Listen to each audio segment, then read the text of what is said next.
Well, joining us at the MTTV studio, I've got Phil Corlett from the Friends of the Earth. You've been following what we've been doing on wind farms, and of course, certainly you've been keeping an eye on Dong and their talks to the nation as such, giving everyone a view. What is your view on this as Friends of the Earth? Well, Ironman Friends of the Earth has been campaigning for an onshore wind farm for a couple of years now, so we're pro-wind. Friends of the Earth organisation is pro-wind. So it was, at first Travel Watch made the comment, and we thought, oh goodness, that's not good. They're sounding very anti-wind here. And we, on review, Brendan's made some good points, and having the boat detoured, if it's necessary to detour, we're still not unclear whether or not it will be. It's a good point, and Eleanor's interview you did was good as well balanced. But climate change is a big issue, and cutting carbon emissions is a huge issue. So wind power is a non-carbon emitting power generation source. So we're very pro it, and we would like to see this go ahead, without interfering with the passenger services of the steam packet company, obviously. But I mean, there's enough people going to get worried about the visual impact, and this is at sea. You're in favour of onshore. I mean, do you really see that getting through the planning and people having problems with that when it's right outside their front door? There's been one or two very sort of vocal people. I think people are getting mixed up with, when you say wind farm, they seem to think we were campaigning to cover the Isle of Man in wind farms. It's 8 or 9, possibly 10 turbines. That's all the Manx grid can take. The wind energy is a proven technology. It's 20 years, over 20 years now. People talk about tidal energy, which is a good 10, 15 years away before it's commercially viable. So the wind power, it really is a good going technology. Well, being Friends of the Earth, you're obviously interested in this 15% of renewables by 2015, which looks to most people very unlikely. Well, how do you view it? It's been a long uphill battle. The government, even though it voted through, unanimously for this aspiration, as they call it, we call it a target. It's actually 15% electricity from by 2015, not power or energy. Do you think it's doable?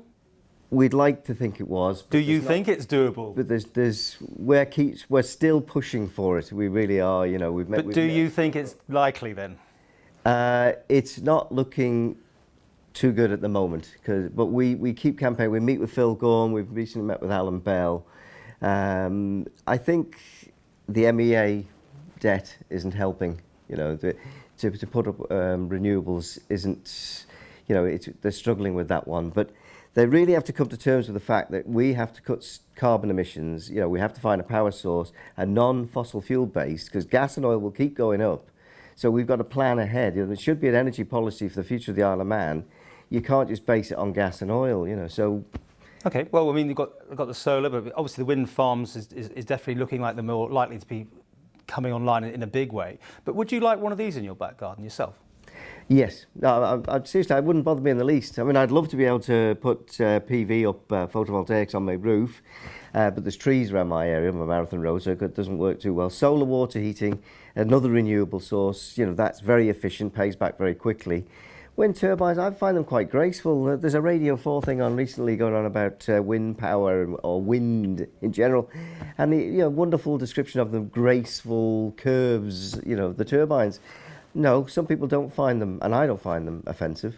But at the Dong event, people were saying they may see it on a very clear day, they may just see the blades, and you can see people sort of, oh, we don't want that, thank you. This is the trouble, and it's the real world we're living in. Yeah. People will object. They will therefore go off to reviews and planning and so on, and everything gets pushed into the long grass slightly on this because. Yeah. People don't like change. But let's think back, say, hundreds of years, and if you look over the countryside, there never used to be stone walls, there never used to be telegraph poles with telegraph wires going. Look at the mobile phone masts. I mean, I find them really offensive mobile. I don't own a mobile. And yet they seem to be stuck up everywhere. Now, what's pretty about mobile phone masts? And yet we seem to have them dotted around all over the place. It's just change, and yet, climate change will change the environment erraticably, I think is the word. So we've got to start, planning for the future. So, and wind power is a big part of non-carbon emitting power generation. You went along to the open day. What did you think to it? It's very good. I think that they are really making efforts to consult with people, and they're welcoming. There is a website where people can consult. It's not just organisations; individuals can enter into the consultation. It's on the leaflet, so I think. But yeah, I think they're very conscious of the fact. Now, and again, I think Travel Watch has done a good thing. They've highlighted it, and it does need to be debated and taken into account. Well, your members are for it. Have you got a lot of members? I mean, is there a sort of great amount of people on the Isle of Man looking forward to this? On my mailing list, there's about 100 or more on the group mailing list. A lot of our members are forward thinking, and they know we have to plan ahead, So, as I say, wind power is over 20 years proven, so it's a good renewable technology.